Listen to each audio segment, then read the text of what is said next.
You, John Fitzgerald Kennedy, do solemnly swear I, John Fitzgerald Kennedy, do solemnly swear that you will faithfully execute the office of President of the United States that I will faithfully execute the office of President of the United States and will, to the best of your ability, and will, to the best of my ability, preserve, protect, and defend the Constitution of the United States. preserve, protect, and defend the Constitution of the United States. So help you God. So help me God.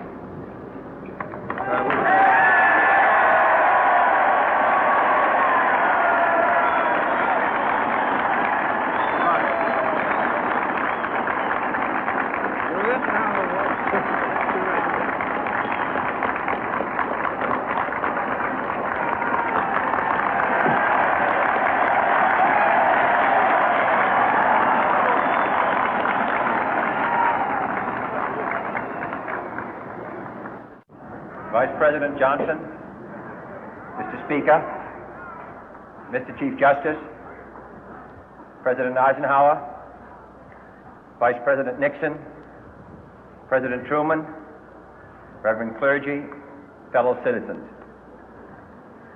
We observe today not a victory of party, but a celebration of freedom, symbolizing an end as well as a beginning, signifying renewal as well as change.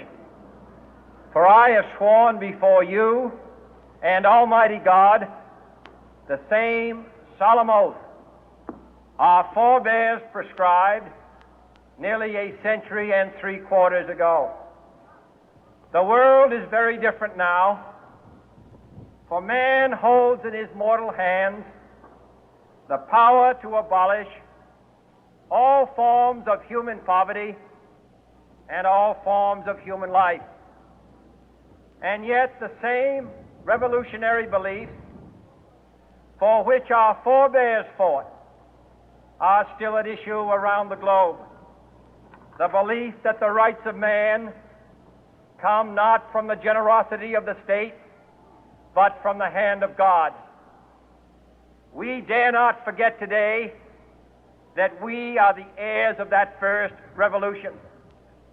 Let the word go forth from this time and place to friend and foe alike that the torch has been passed to a new generation of Americans born in this century, tempered by war, disciplined by a hard and bitter peace, proud of our ancient heritage, and unwilling to witness or permit the slow undoing of those human rights to which this nation has always been committed and to which we are committed today at home and around the world.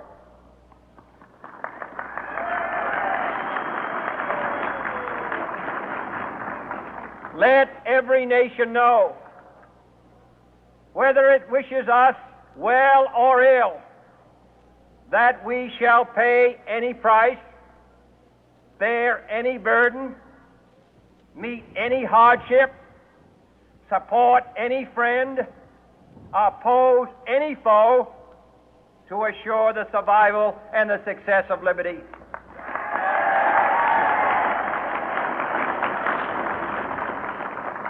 This much we pledge and more. To those old allies whose cultural and spiritual origins we share, we pledge the loyalty of faithful friends. United, there is little we cannot do in a host of cooperative ventures. Divided, there is little we can do, for we dare not meet a powerful challenge at odds and split asunder. To those new states whom we welcome to the ranks of the free, we pledge our word that one form of colonial control shall not have passed away, merely to be replaced by a far more iron tyranny. We shall not always expect to find them supporting our view, but we shall always hope to find them strongly supporting their own freedom, and to remember that in the past, those who foolishly sought power by riding the back of the tiger ended up inside.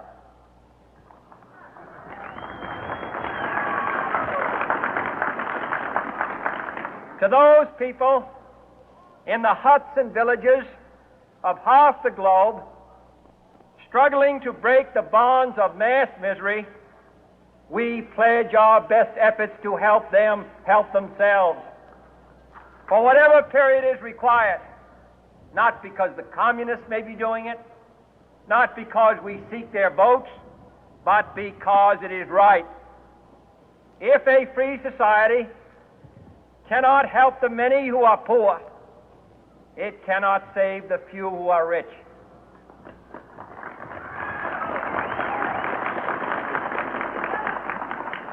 To our sister republics south of our border, we offer a special pledge to convert our good words into good deeds, in a new alliance for progress, to assist free men and free governments in casting off the chains of poverty.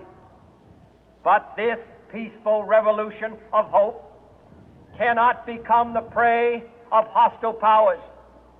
Let all our neighbors know that we shall join with them to oppose aggression or subversion anywhere in the Americas.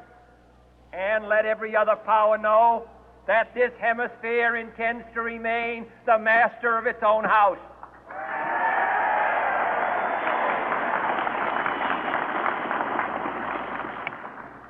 To that World Assembly of Sovereign States, the United Nations, our last best hope, in an age where the instruments of war have far outpaced the instruments of peace, we renew our pledge of support to prevent it from becoming merely a forum for invective, to strengthen its shield of the new and the weak, and to enlarge the area in which its writ may run. Finally, to those nations who would make themselves our adversary, we offer not a pledge, but a request that both sides begin anew the quest for peace. Before the dark powers of destruction, unleashed by science, engulf all humanity in planned or accidental self-destruction, we dare not tempt them with weakness, for only when our arms are sufficient beyond doubt can we be certain beyond doubt that they will never be employed. But neither can two great and powerful groups of nations take comfort from our present course, both sides overburdened by the cost of modern weapons, both rightly alarmed by the steady spread of the deadly atom, yet both racing to alter that uncertain balance of terror that stays the hand of mankind's final war. So let us begin anew, remembering on both sides that civility is not a sign of weakness, and sincerity is always subject to proof. Let us never negotiate out of fear, but let us never fear to negotiate.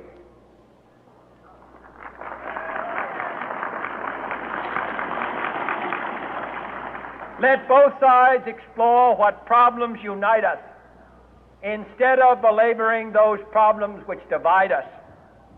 Let both sides, for the first time, formulate serious and precise proposals for the inspection and control of arms, and bring the absolute power to destroy other nations under the absolute control of all nations.